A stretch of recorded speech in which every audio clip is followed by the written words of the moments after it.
ठीक है जी, हॉरिजॉन्टल और वर्टिकल लाइंस हमने कर ली हैं। अब हम कर रहे हैं डायगोनल लाइंस।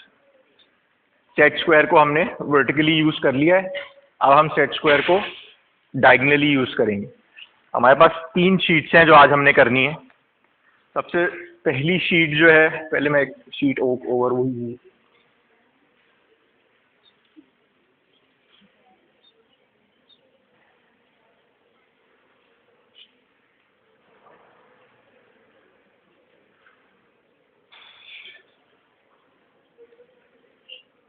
अच्छा, कैप्शन लाइन के बारे में थोड़ी सी क्लेरिफिकेशन और दे दूं कि हमने 1 इंच बॉटम से छोड़ना है यहाँ से, और कैप्शन लाइन की जो डेप्थ है जो वो 1/2 इंचेस है। ठीक है, ये उस दिन बहुत कंफ्यूजन हो रहा था, मैंने खुद ही शायद क्रिएट कर दिया था। पहले क्वार्टर का था मैंने, फिर हाफ करवाया था। तो ये 1/2 है और 1 है। ठीक है, उसके अंदर फिर यही कंफ्यूजन के कुछ लोग ऊपर नीचे लिख रहे थे। हमने अपना पूरा जो क्रेडेंशियल्स हैं वो यहाँ पे इस तरह से लिखने हैं।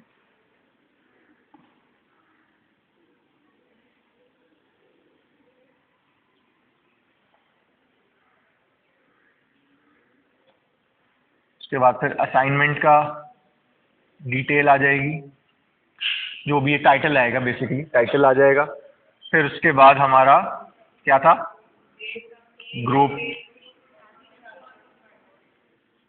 ग्रुप आएगा, डेट आएगी,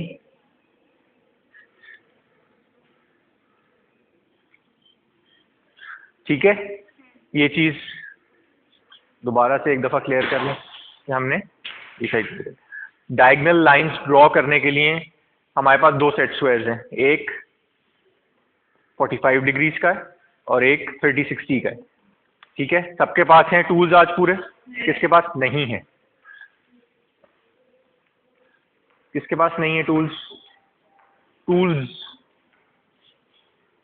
सबके पास है। अच्छा, हम शीट नंबर 7 करेंगे पहले। अब हम 6 शीटें कर चुके हैं ऑलरेडी, अब हम शीट नंबर 7 पे आ गए। शीट नंबर 7 हमारी होगी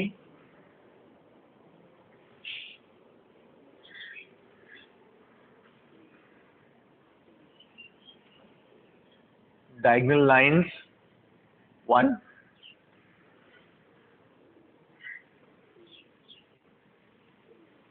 डिस्टेंस बिटवीन लाइंस हमारा होगा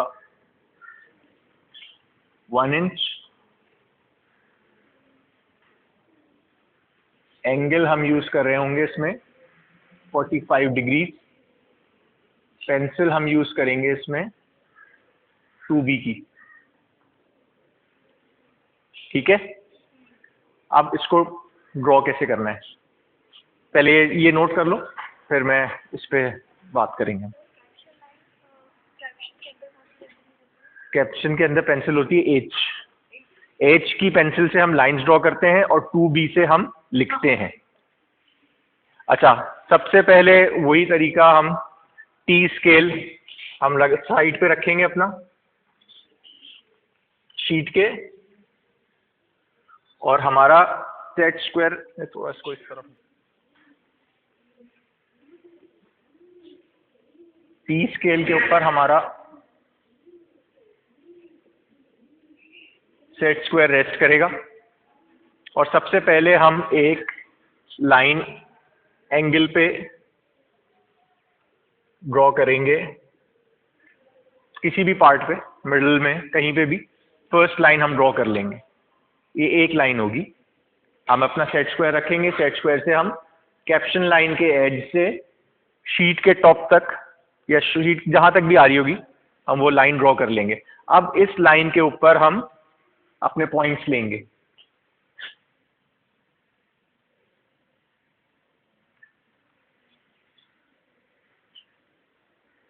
ठीक है, 1 इंच के डिस्टेंस पे या 1/2 इंच के डिस्टेंस पे, या हमने एंगल कौन सा ड्रॉ करना है? तो हमें कौन सी लाइन, जब हम हॉरिजॉन्टल लाइंस ड्रॉ कर रहे थे तो हमने पॉइंट्स कैसे लिए थे? वर्टिकल। और जब वर्टिकल ड्रॉ कर रहे थे तो पॉइंट्स हॉरिजॉन्टल ड्रॉ कर रहे थे। तो जब हम 45 डिग्रीज पे ड्रॉ करेंगे तो हम पॉइंट्स कैसे लेंगे?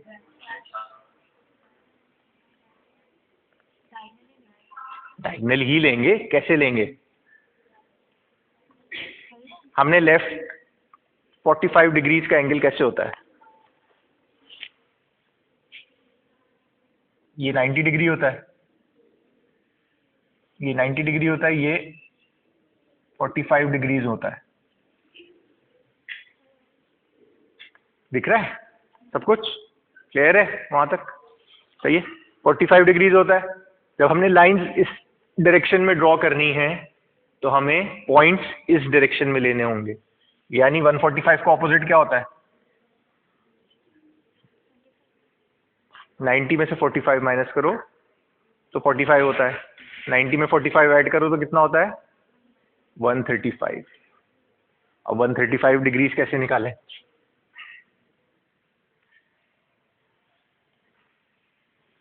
Set square.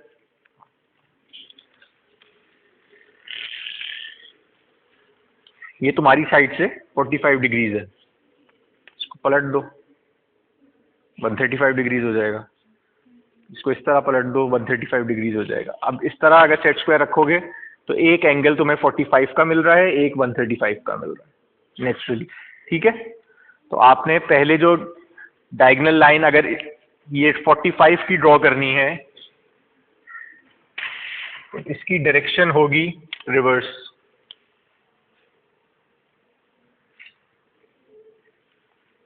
अब जब इस पे हम पॉइंट्स लेंगे डिस्टेंस पे तो हमारी लाइंस 45 के एंगल पे बन रही होंगी। समझ आई? नहीं आई? हमने पॉइंट्स लेने हैं। सबसे पहले तो जाहिर सी बात है हमें लाइंस ड्रॉ करने के लिए पॉइंट्स लगाने होंगे ना। जब पॉइंट्स मिल जाएंगे हमें तब हम उसको ड्रॉ करेंगे। तो अगर हम 45 पे ही लाइन ड्रॉ करेंगे तो हमें जब पॉइंट्स भी 45 पे मिलेंगे तो एक ही लाइन पे मिल रहे हैं ना। हमें तो पूरी शीट पे ड्रॉ करना है। ठीक है। तो हम पहली लाइन जो ड्रॉ करेंगे रेफरेंस के लिए, लेकिन ये लाइन बहुत लाइट होगी। ये आप चाहें तो बिल्कुल हल्के हाथ से एक ड्रॉ करके उस पर बिल्कुल छोटे छोटे पॉइंट्स ले लो। और उसके बाद इस लाइन के बजाय पॉइंट्स मिल जाएंगे तुम्हें। अब तुम यहाँ से स्टार्ट कर दो या नीचे से स्टार्ट कर दो, 1 1 1 1। ये आर्किटेक्चर स्केल आप ट्राइंगुलर स्केल रखेंगे इसके ऊपर, ट्राइंगुलर स्केल।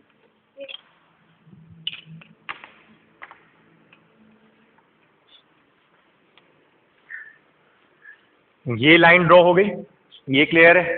पहली लाइन हमने ड्रॉ करी 145 डिग्रीज के ऑपोजिट डायरेक्शन में। ठीक है। फर्स्ट लाइन ड्रॉ कर ली हमने, इसके ऊपर अपना स्केल रखा 1 इंच, 1 इंच का स्केल रखा और 1 इंच के डिस्टेंस के ऊपर हमने पॉइंट्स ले लिए सारे, कैप्शन लाइन से स्टार्ट करके शीट के टॉप तक। ठीक है। और हमने सारी शीट के ऊपर फिर लाइंस ड्रॉ करी। अब इसमें ये होगा कि एक पॉइंट यहाँ आ रहा होगा, ये यहाँ पे लाइन आएगी और यहाँ लाइन आएगी। ये एक पोर्शन छोटा सा आखिर में शीट पे रह जाएगा। तो उसके लिए आप एक छोटी सी लाइन और ड्रॉ करेंगे और उसके ऊपर फिर दोबारा मजीद पॉइंट्स लेंगे और उसको शीट को कंप्लीट करेंगे। हमारी शीट पूरी कंप्लीट होगी। मतलब ये नहीं कि कॉर्नर छोड़ दिया सर, ये तो लाइंस क्या क्या करें, तो लाइन एंड से दोबारा लेके हम दोबारा उसको कंप्लीट करें। Confusion clear? 135 डिग्रीज एंगल्स छोड़ दो, 135 होगा या क्या होगा। हमने इस तरह लाइंस ड्रॉ करनी है तो हमें पॉइंट्स इस तरह से लेने पड़ेंगे। जब हम इस तरह पॉइंट्स ले लेंगे तो फिर हम लाइंस ड्रॉ करना शुरू कर देंगे। एंड में जाकर एक कॉर्नर बच जाएगा शीट के ऊपर हमारा। उस शीट के लिए फिर हम इस इधर से इस कॉर्नर से एक और लाइन ड्रॉ कर देंगे और उसके ऊपर हम फिर मजीद अपने पॉइंट्स कंटिन्यू करके उसको शीट को कंप्लीट कर लेंगे। ये हो गई शीट नंबर 135। ऑटोमेटिकली बन जाएगा ना, सेट स्क्वायर रोटेट करेंगे तो 135 ऑटोमेटिकली बन। अच्छा, ये क्लियर है? इसमें कोई confusion?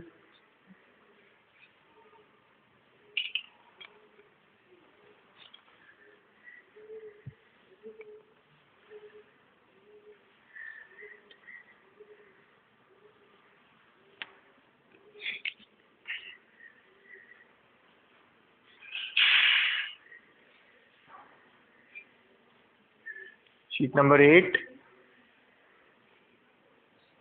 diagonal lines 2, distance ½ inch and angle 60 degrees.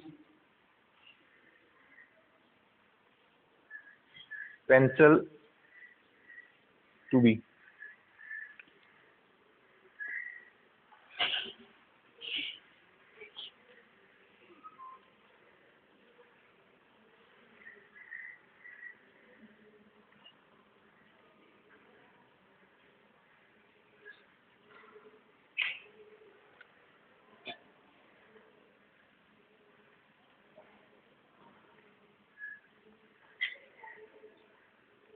Sixty degrees पे जब ड्रॉ करेंगे तो रेफरेंस लाइंस कितने पे बनेंगी? वो हमें ग्रिड नहीं बनानी है, हमें डायगोनल लाइंस ड्रॉ करनी है 60 पे, ठीक है?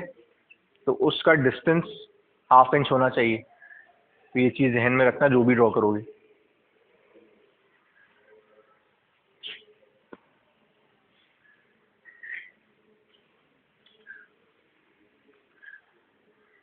सिक्सटी पे ही बनेगी सेट स्क्वायर।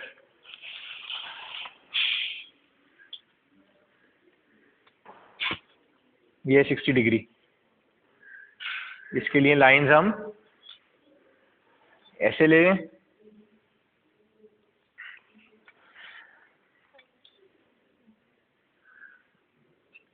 कैसे लेंगे ये खुद डिसाइड करना। यहीं बनानी है ना शीट, तो यहीं बनाएंगे, डिसाइड करेंगे, खुद डिसाइड करेंगे दिमाग से सोच के कि एंगल्स कौन सी। 45 के लिए काम करना बहुत सिंपल है। 45 से इधर घुमाओगे तो भी 45, इधर घुमाओगे 45। इसमें ऐसा केस नहीं है। ये एक तरफ 60 है, एक तरफ 30 है। अब यूं रख दोगे तो 30 डिग्रीज हो जाएगा, यूं रख दोगे 60 डिग्रीज हो जाएगा। तो हमें पॉइंट्स कैसे लेने ये तुम लोग खुद डिसाइड करोगे, ठीक है? थोड़ा सा ब्रेनस्टॉर्मिंग करेंगे। ऑल्दो मैं हूं यहाँ पे, कोई ऐसा नहीं है। शीट नंबर 9,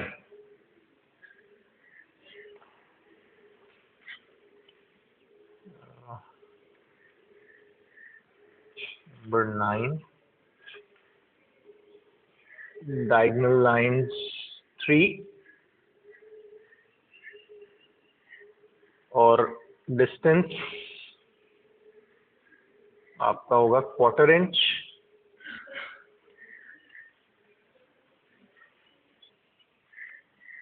एंगल होगा हमारा 30 डिग्रीज। पेंसिल हम यूज करेंगे 2H। ये 2H सिर्फ इसलिए कर रहा हूँ कि वो बहुत बारीक लाइंस होती हैं, तो वो तुम लोग 2B से जब ड्रॉ करते हो तो शीट तो तुम पूरी काली कर देते हो, अपने टूल्स मूव कर करके वो शीट्स पूरी काली हो जाती हैं। तो हम इसको 2H से ड्रॉ करेंगे। इसके लिए ऑलमोस्ट प्रोसीजर वही सेम चल रहा होगा जो 60 के लिए हम यूज करेंगे, और सेम सेट स्क्वायर यूज हो रहा होगा 30 डिग्रीज के लिए। तो पहले हम करेंगे शीट नंबर 7 45 डिग्रीज से। मेरे ख्याल में मुश्किल से आधा घंटा लगना चाहिए इस शीट को, इतना टाइम नहीं लगेगा। 1 इंच का डिस्टेंस है। अब लाइंस खींचनी आ गई हैं तुम लोगों को, और उसके बाद बस फिर हम शीट नंबर 8 और 9 फिर कंटिन्यू है, क्लास में ही करेंगे। होम असाइनमेंट कोई नहीं है। कोई क्वेश्चन में बेटा? शीट के अंदर कोई कॉर्नर खाली नहीं बचेगा, कंप्लीट फुल कवर करेंगे। शीट पूरी कवर होगी, शीट में कोई जगह नहीं बचेगी, ठीक है? 30 एंड 60 आपने थोड़ा सा खुद उस पर वर्किंग करनी है, खुद देखना। देखो ज़रूरी नहीं है कि आप डायरेक्ट शीट के ऊपर ही शुरू हो जाएं।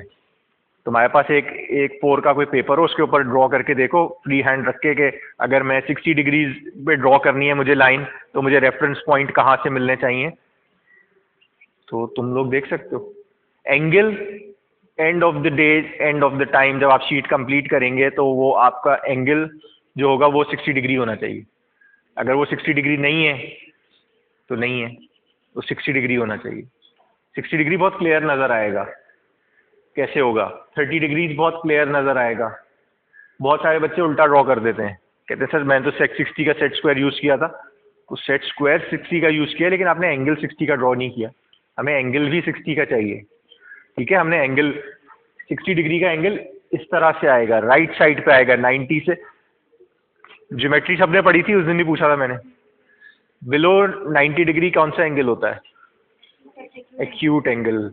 और 90 डिग्री का राइट एंगल। और 90 है ऊपर 180 डिग्रीज स्ट्रेट एंगल। और 360 डिग्री 180 टू 360 के बीच में कौन सा एंगल होता है? Reflex angle. याद है ना सारा? याद रखना, ये पेपर में कुछ आ सकता है।